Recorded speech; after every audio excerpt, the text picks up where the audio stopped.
This is AdTechGod, and this is a word from our sponsors.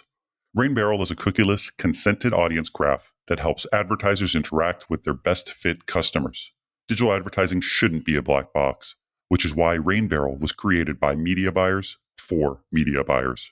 With RainBarrel, a tourism board was able to exceed their campaign goals by personalizing their message to sensation seekers, one of 80 socio-ethnic segments known as ethnocent audiences. Get started with RainBarrel audiences on DV360, The Trade Desk, LiveRamp, and more. Or try out RainBarrel for free at rbarrel.com. That's RBARREL.com. This is a disclosure. Please note that all guests featured on the AdTechGod pod are invited to participate.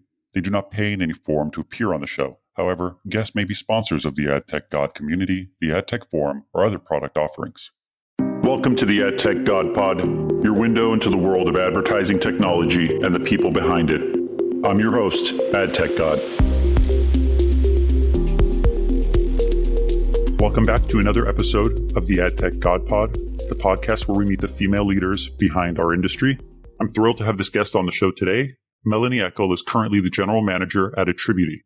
Attributy is a company that specializes in marketing attribution, attributing credit or value to different marketing touchpoints along a customer's journey. Melanie's past experience includes companies like TV Squared, Tealium, and Cloudflare, where she garnered a deep understanding of how data and technology converge to drive businesses forward. Today, Melanie will share insights from her journey, discuss the evolving role of data and analytics, and give us a peek into the future of AdTech. Just a full disclosure that Attributy is a sponsor of the AdTechGod Slack community, but Melanie was invited to the pod for her expertise and experience and did not pay to appear on today's show. Melanie, I'm really excited to have you here today. Welcome to the AdTechGod pod. Thank you so much. I'm so happy to be here. I'm a huge fan and also a long-time listener to your podcast. I think it's a very, very informative and nice medium also for the whole industry and AdTech market. So thank you for having me today. I'm so excited. I'm excited to have you here too, Melanie. And as I had mentioned earlier, you guys, sponsored the Slack channel a long time ago, and you've been providing a lot of insights and help with people who have questions about attribution. So I also want to thank you for supporting that community and supporting the greater AdTech community. No problem. I think it is so helpful in the market if everyone connects and joins the dots, because there is so much information out there as well as insights, and everyone needs to master attribution and also measurement at some point. So I think if we all get closer together, it's just helpful for the whole industry. I agree. I think collaboration is the way. So I think it's healthy to share information. Definitely. So Melanie, I start every podcast the same way. I like to get a good understanding of where you started, how you got into AdTech. So you mind giving us a tour of your experience and how you reached being a general manager at Attributy? I guess a little bit more about 10 years ago, I started my journey at a company that was called YY. They did TV attribution. And back the days, it was very something new in the market. Everyone did understand that linear TV was driving traffic, but they didn't really understand how to do it. They sometimes manually tried to find peaks in the traffic by looking at planned data sets and trying to attribute back what was baseline traffic and what did really drive through linear TV. And as we had back in the days also an ACR technology that was able to understand and listen into the linear streamings when a TV spot really had been airing, it was something more interesting to focus on, because then we also could use something like a second screen effect, what we were preaching back in the days, where we were saying that there is an effect coming from linear into digital to the second screen, what is natural nowadays. Everyone believes it, but back in the day, it was something really that we needed the agencies and also brands to understand that that is happening. And when we got acquired by TV Squared, that was a big move for us in the market. At some point, I had decided to focus more on the data side. That's why I went to Tealium to better understand how to collect data points across different platforms to form one person or to get unified IDs across different platforms and to form identities, because that was the trend to go from something very probabilistic into something very deterministic on the one hand side from the tracking, but on the other hand side also to gather information from different tools, and Tealium is very good in doing it. And then when I moved on from Tealium, I started with Cloudflare because I feel that also the part to keep the internet safe, to make the internet a better world, that is something that we all need to understand very well. And it is helpful that brands like Cloudflare give a very good insight to the market, how to do it and how to make the internet faster, how to distribute traffic very good. And that was maybe also a very good technical step up for me to better understand things. And I started in 21 to support Attributy. That was when Andreas, our founder, approached me if I can support. Back in the days, we were a really small startup. We just started a journey, started to understand how to measure marketing channels, how to evaluate the true impact. He is owning a media agency as well in Europe, and he found that there has been no real attribution logic that is supporting on the one hand side linear, but on the other hand side also the digital channel. So it can be measured and attributed the correct way. And I found that was a very clever approach, as I had a big experience in measuring and analyzing TV, linear TV. So I wanted to better understand how to combine it into the digital world. We grew alongside and started the journey more in the European market, but then also extend the business into the US. That's what we successfully did last year. So we started our journey also in the US, and it really blew our minds because it is a big difference how marketing is done, as well as how the challenge is different from country to country or from the one marketing world to another. And it is very exciting to step up the game, I would say. Your background's interesting because it seems like you were in data and analytics, then you kind of moved into what feels like content delivery, security at Cloudflare, and then moved back into attribution, measurement at Attributy. How has that been for you? And how do you feel each one of those experiences you've had have helped you be better for your current employer? Yes, sure. So I did the move, honestly, because my heart lies somewhere in attribution and measurement, especially for linear TV, because that was something where I grew my knowledge very deeply in the beginning of my career. So somehow it just felt right to take this step, and I could bring a lot of experiences to Attributy. I also like to work for startups because I like the spirit that a startup is driving. It is hands-on. If you are willing to give your best, you will see the results right away. In a large organization, it is also very nice to work there, but I think you can bring in your knowledge only as much as your position is. And in a startup, you have no boundaries. If you're willing to give your best, I think you can just deliver your best. Yeah, I think working at a large company has, its benefits, but also at the same time, it has its challenges. You're right. I feel if you're a generalist, like you're good across multiple points of the business, working at a big company is kind of a challenge because they don't want you to be that much of a generalist. They want you to be a specialist in your role. But at a startup, you can be a little bit more flexible. You can be good at multiple things, but not necessarily excellent at everything. You can just be excellent at one and okay at everything else. And they find value in that, in your contribution to the company. So I also like the startup world. I think large organizations, they have a lot of benefits as well. So if you are able to pick a specialist for every of your departments, then you can just generate very good outcomes and results. But as a startup, you sometimes don't even have the choice to pick the best. So I think everyone is doing the best they can to cover what is possible. Absolutely. And what do you feel like over your career was the biggest, highlight? What are you most proud of that you've done since you've started working in the industry? So I think the point that I'm most proud of is if you see that what you're doing is supporting others. So that is something that I really enjoy with especially measurement and attribution. If you can support someone to understand their business metrics better, if you can understand how to drive their profit, how to make marketing and AdTech a part of something that is getting them closer to their results. That is something that I'm really enjoying. If you get down into the nitty-gritty pieces of it, where you can give your hand to one of the brands that you're working with and try to analyze and get deep into the data sets to give them an opportunity to see what is working well and give them also an instrument to their hand to understand what is not so working well and how they can adjust it and change it. And you see the growth of someone else by using your technology. That is something that I'm enjoying quite a lot. It is just driving when you see someone else is growing and your platform is enabling them to do so.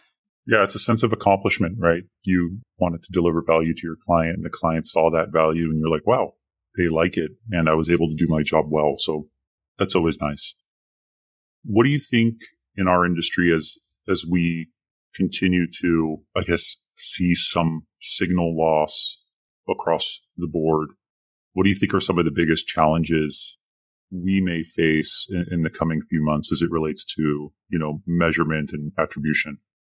The biggest challenge is going to be that people need to find a new way of doing things. So we're also used in using cookies, first-party cookies, third-party cookies to be able to analyze cross-platform. And there always has been the challenge of how to combine data sets to really get a holistic understanding of what is working good and what is not so working good. How can I adjust to step up the game or take the next profit or however you want to direct it. So I think losing some signals that we're used to in identifying and tailoring our marketing campaigns toward a special goal, and that is reaching a person or someone we know is interested in buying something or converting in a certain way. I think that is going to be challenging to change habits because we all have our habits in how we are doing things and how we are having been experts in understanding X, Y, and Z. So how to collect data from one platform and get it into the other platform. And by some things like cookies vanishing, and also if you think potentially in the next 6 to 12 months when we maybe are not allowed to use identifiers, personal identifiers to identify someone, not only looking at the third-party cookie, but maybe someone is then restricting also the IDs in general, then I think it's going to be more challenging to go backwards again. So the market was the last 10 years trying to go from probabilistic approach to a deterministic approach. And now I feel the market goes backwards again. So I understand that there's a lot of safety measures that needs to be done to secure a person out there.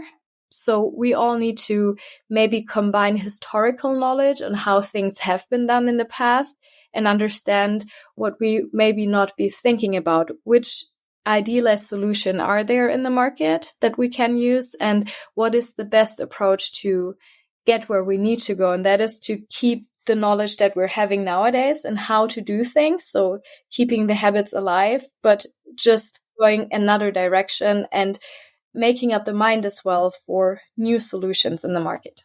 Right. I feel like the constant changes and the shifts must make your job harder as the GM, because obviously as things change and regulation changes and, cookies are pushed back again, and this shifts a lot of your I'm sure your business strategy and your product rollouts and finalizing what your offering is or will be. So that must be a challenge as well. Yes, somehow no. I think you can see it from two directions. On the one hand side, of course, it is challenging because you always need to redefine a product that was already built and is working very well the way it is working. But on the other hand side, I think it is a very good exercise as well to keep us all on top of ourselves. So to understand possible interferences that we can walk alongside with and not only run after. So how can our business be still stable even if there is regulations in the market? So if we're building new ways of attribution nowadays, so how can we approach them without respecting IDs? How can we look at it in 12 months time and try to predict into the future how we adjust things nowadays, that we're not always running after things? So that is the goal that we're always having, to make it as smart as we don't need to run after things all the time. What do you think over the next, 6 to 12 months or 12 to 18 months, we'll be growing quickly in terms of like an industry trend? What do you think is going to be a hot topic in market? I think that there is a couple of things that are very trendy. So I see that the whole market around CTV becomes a true thing currently. So that advertisers, they dare themselves to shift some budgets either from the social platforms or from the linear platforms to also have some more experience and touch points with CTV. Then you also see that shoppable ads are growing. So I think the natural behavior of people is going to shift.